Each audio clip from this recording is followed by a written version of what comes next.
Wednesday, February 7th, 2018. In the deserts of eastern Syria, 50 American special operators, comprised of Green Berets, Delta Force, and Marine JTACs, ran a wreck on the Euphrates River to guard a defenseless oil field. But soon to cross that river was a 500-deep militia led by Russia's premier mercenary force, Wagner Group, setting off one of the most violent and one-sided battles in modern warfare. This is the true story of the night United States Special Operations decisively demolished Wagner.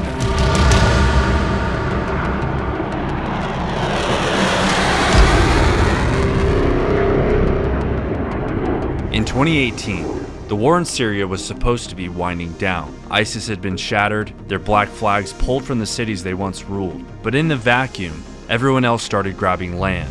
Specifically, control of oil fields meant power, money, and leverage.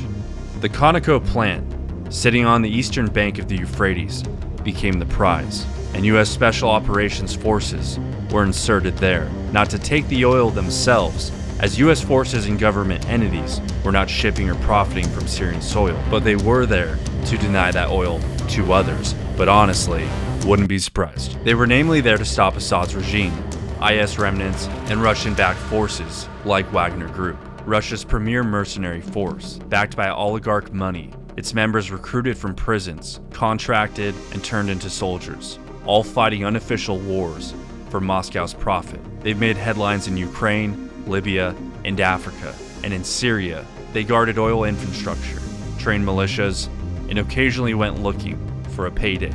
And now, they really wanted the Conoco plant, after orders came down to advance east and capture it.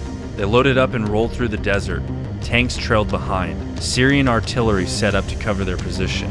And by the time they were halfway across the river, the small special operations team, consisting of roughly 50 operators from Delta, Army Special Forces, and Marine JTAC, were already watching from drones overhead. ISR feeds lit up with movement, with armor columns forming and dust clouds rising behind convoys. The JTACs called it in. Air crews spun up on alert. Commanders double-checked their deconfliction line between US and Russian sectors and got a clear answer. No Russian troops are authorized east of the river, and that was all the green light they needed.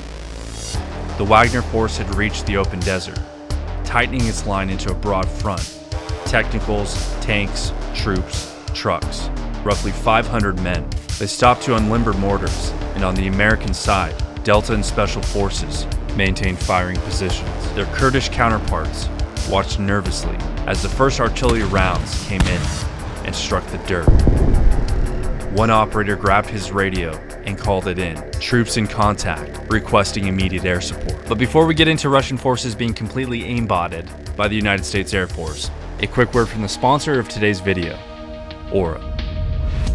Alright, once again, we're going to search my best friend's name in Google. And he really doesn't mind, like really. Now let's unpack personal information about his life. You can see all of his previous addresses: Portland, Seattle, his extensive criminal record, even his previous jobs: barista, contractor for Blackwater Coffee Company. Okay, contracted barista. If you've ever wondered how scammers get your phone number or why your inbox is flooded with spam, this is why. There are these sad excuses of companies called data brokers that sell your data. They do it without your consent, and they make billions selling it to marketers, scammers, and even stalkers. And while they're legally required to remove your info if you ask, they make it almost impossible to do. That's why I recommend today's sponsor, Aura, to all of my friends and family, and to you. They take care of the hard part by automatically removing your information from data broker lists, and most importantly, keeping it off. Aura works around the clock to keep your personal information and data safe. And by automatically opting out of data broker lists, Aura has significantly reduced the number of spam calls that I receive. In fact, the number of female calls that I receive has increased by 600%. But that's not even all they do. Aura provides comprehensive protection in one convenient place. That includes antivirus software, a VPN for secure browsing, secure password management, identity theft insurance, credit monitoring, and I've even noticed an increase in gains in the gym. And I don't go to a gym, I am the gym. You don't need to subscribe monthly to multiple apps. Aura consolidates everything you need into one convenient place, saving you time, money, and storage. If you want to shove it up a data broker's database. And protect your information? Well, Aura is offering you a 2-week free trial, so you're in luck. Simply go to aura.com/popomedic or check the link in the description and protect you and your family's information today. After Wagner made the first strike, within minutes, the response began. The sky started to hum, distant at first, then building into a constant thunder. As nearby, scanning the dark, was an AC-130. When the JTAC gave the coordinates, the gunship adjusted its angle, rolled into position, and opened fire. Flight level 157, climbing 160.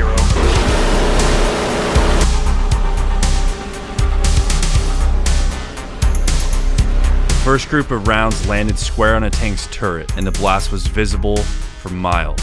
Moments later, another gunship burst, raked through the convoy, and tracer streams lit up the sky.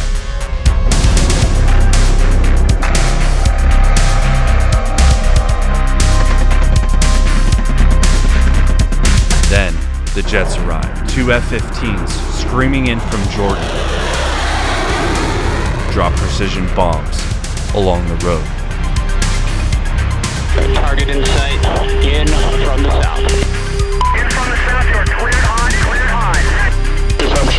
Shooter. Altitude. Shooter. Miles away, Marine artillery batteries joined in, hurling 155mm shells in timed volleys. And for the Russians, it only got worse, as a Reaper drone hovered, marking targets for the next round.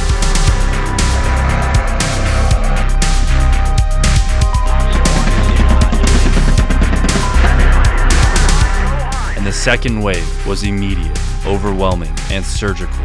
In seconds, the desert turned into a storm of fire.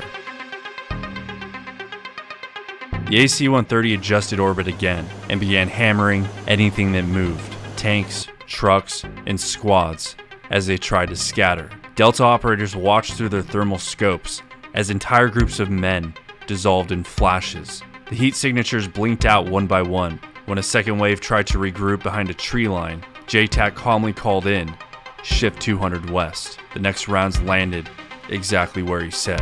And for 3 hours, this didn't stop. Artillery shells, missiles, cannon bursts, small arms fire. The Americans stayed low, feeding data to the aircraft overhead as the ground trembled. From the smoke, come south, 200 meters. Start the run there. By midnight, the assault was broken. Wagner's line collapsed into chaos. Survivors ran for the river, abandoning trucks and gear. By 1 a.m., the desert went quiet. No radio traffic, no return fire, just silence and smoke.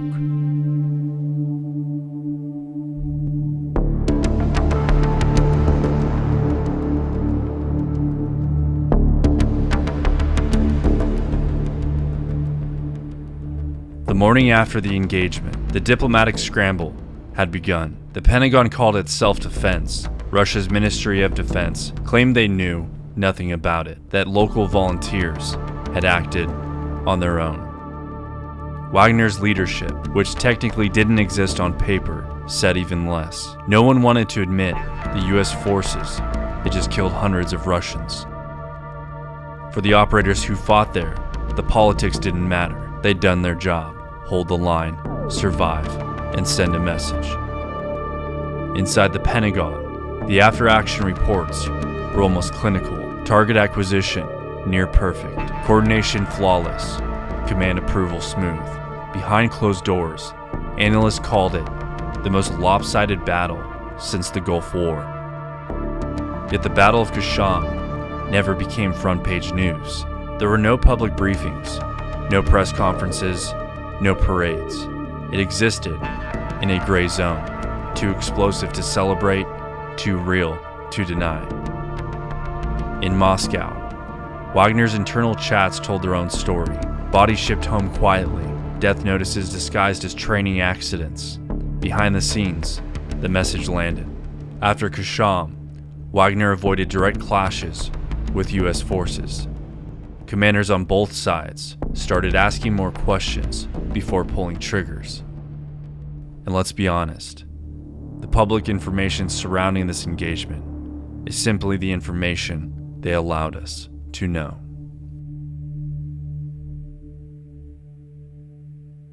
Hey guys, if you enjoyed this video, be sure to hit that subscribe button. And for those of you who don't know, I've been posting on my second channel. It's a faith-based channel, and whether you're a Christian or an atheist that loves history, you might be into it. It's in the vein of this format, but also something new, and people are really digging it, and I think you'll dig it too. So if that interests you, definitely check that out. Thank you so much for watching. I will see you in the next video.